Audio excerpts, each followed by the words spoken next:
Hello everyone, and welcome to the review of the Kaabo Wolf Warrior. And I must tell you from the beginning that this is a scooter not intended for everyone, because this thing stock can do almost 90 kilometers per hour. So it's a very fast electric scooter, and it's also built for tough roads such as off-roading, and it comes equipped with mud tires and snow tires. So this thing is not to be used but actually to be abused. Of course we keep on going, though everybody know it. The truth about our way, we tied it loose ends up, I'm sorry. Be cool, go on and fake it. We still know we will break it. We make the same mistakes we always made, and now let's face it.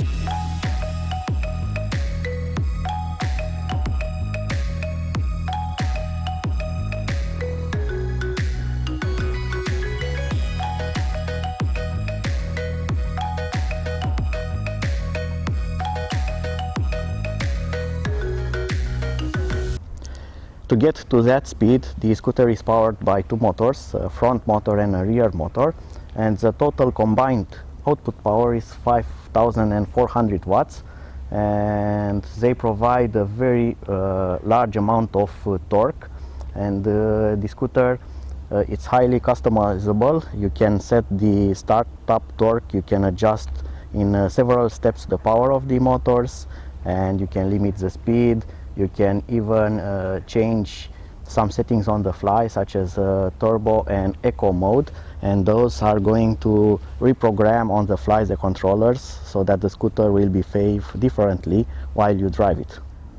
A huge improvement on the scooter is the front shock absorber, which is a type of shock absorber found on motorcycles. It's an inverted hydraulic tube, and that means that will dampen a lot of the shocks much more better than other scooters, because it's not a spring-loaded rebound type which will simply jump over bumps, and it does not have a rubber bush such as the Dualtron models have, which consumes over time, and you need to adjust it all the time or choose another cartridge or harder or softer suspension.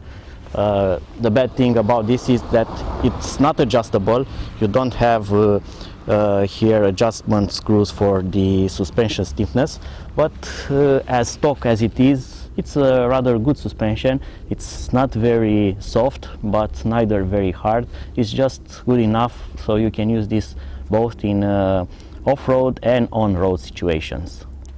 The rear suspension of the scooter is also different. It uses two springs and two shock absorbers in the center of them, inside there.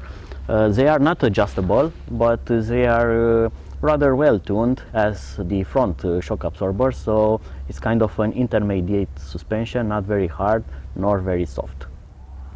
The braking system, it's made by Zoom, and it's fully hydraulic.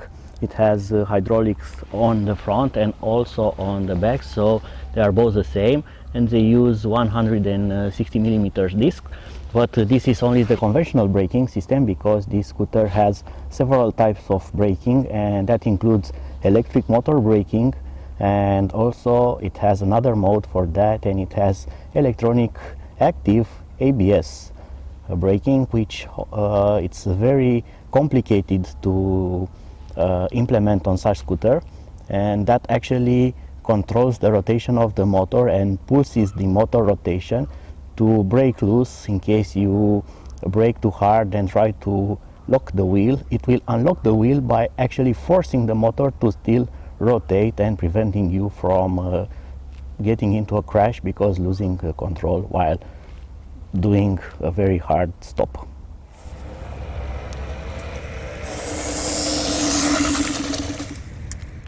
Now let's talk a bit about the accessories on the scooter. So it comes really well equipped with dual headlamps there, very strong horn, and also side front LED lights in both part of the footboard, and it also has underside LEDs, type of blue LEDs, which you can actually enable or disable separately by using this switch here, so you can turn them off or on if you wish to. And it also supports dual charging. You can use two identical chargers, and that will halve the charge time of this scooter. And because we are talking about charging, the internal battery, it's a 60 volt lithium ion battery, which has a 35 amp hour capacity, and it uses LG cells. Also on the rear side you get a tail lamp, which is also a stop lamp, so it varies the intensity. When you are braking it turns more powerful, and while you have the headlamps turned on it will have a steady red light for better visibility at nighttime. Other minor features that are worth mentioning is that the mudguard here, it's not fully plastic. Actually this part here, it's metal part, and you can put your foot onto it and you will not going to break anything. This is very nice because if you drive this very sporty and need to have a good position, you can keep a foot in front and the other will rest here, so it will give you a very good grip on the footboard. Also you get this tail rack here, which acts also as a handle. This is very useful. You can actually fix something onto it or even put your leg onto it. This is fully metal, very thick metal, and it's highly resistant, and the frame goes around the scooter and gives it better protection if you crash this, and also it gives it a better stability as it holds the all-around part of the scooter. And that means it's connected also to the front fork here, so it kind of makes it more resistant to shocks. Another useful function is the folding mechanism, which is very strong, very well built and very secured, and you can take this pin out and then you can release this lever and the scooter will fold, so it will take a lot less space and it will rest like that. And you can store it that way and even put it in the trunk of your car, making it a lot more compact than it is. And I left the best part at the end because we are going to test run it from now on. The throttle accelerator, which is of course made by Minimotors, and that's not a clone or mistake, and it's the new i3 model. It's the same from the Dualtron Thunder, and also the built-in controllers for the motors are from Dualtron Thunder, and also the motors are from the same scooter. So all the electronics are from the Thunder model, while the frame is redesigned by Kaabo and called Wolf Warrior. And you also get this very convenient selector here, which changes the motor settings such as Eco and Turbo, making them a bit more punchier or a bit more economic. And this is the selector for dual motor. One single motor is the rear motor, and dual motor activates also the front motor. And now it's time to drive it. I'm only using one single motor for now, and on this type of bumps it's very comfortable, doesn't have any kind of problems. I'm gonna check the lights. Yes, lights are working, and let's see how this thing goes. So I'm only doing 10 kilometers per hour now, and this feels like a big motorcycle, not like a scooter. It's very stable. You can even take some sharper turns with it, but it's not for kind of very agile type of scooter, so you can do sporty stuff with it but not take very sharp turns. You can do some tighter turns, but nothing out of the extraordinary. And I'm now in the eco mode, in case you are wondering, and let's test the punch of the motor. So eco, only one single motor, full throttle, and I'm now braking. I'm going to select turbo mode for one motor now, and I'm going to give it full throttle.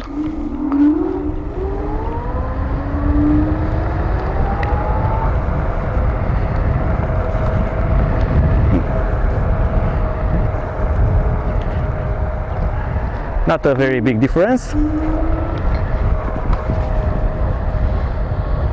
but the main difference is actually the speed acceleration, not the punch start. So with the eco mode it accelerates slow and it will get up to speed slower, while on turbo mode it keeps on going. And now I'm going to test the dual motor with eco. And I'm going to jump the throttle.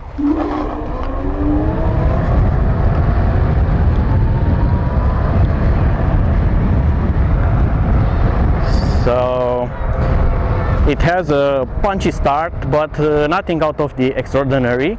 And now I'm going to switch to turbo mode, and I'm going to reduce the speed and give it full throttle.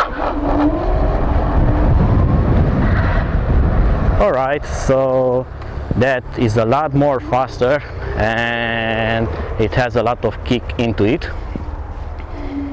It actually makes it a bit uncontrollable, as the front wheel will completely lose traction over tarmac, and the tires are not the best for asphalt. They are made for off-road, so they don't have a big contact surface.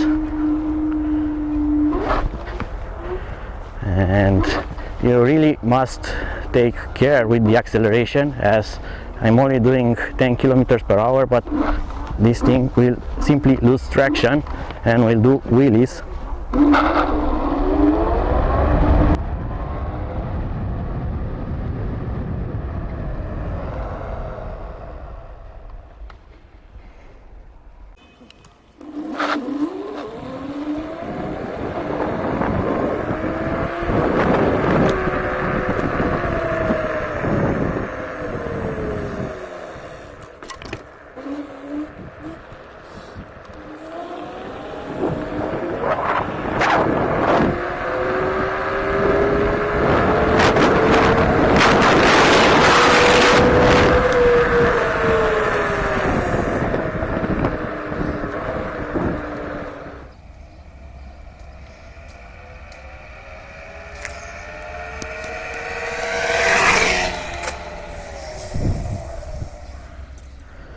Alright, so when you drive this, you have 4 available options. So you can use one motor with eco, you can use one motor without eco, or you can use 2 motors with eco and 2 motors without eco. And as you have seen, with the 2 motors and no eco mode, this thing is really brutal and will completely lose traction, especially with these tires, making it very, very addictive.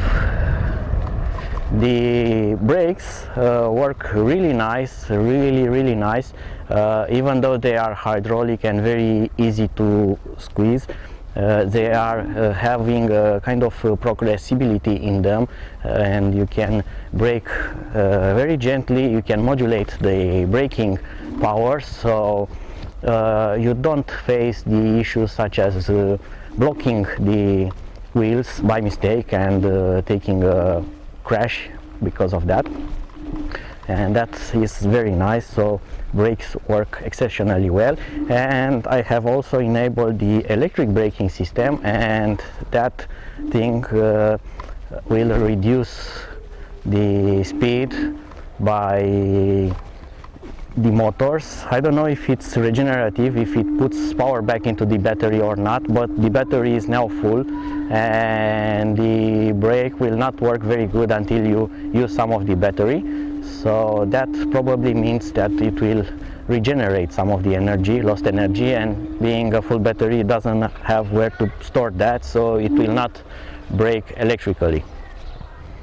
And because this is an off-road scooter, let's try it in its element. So I'm only using one single motor now, and this thing works almost as nice as on tarmac, only that it's bumpy, but damn, this works so good. With only one motor, this is amazing. So I'm not using double traction, and if I go to double mode, this is a lot more better, and you can get some really crazy speeds for this type of terrain.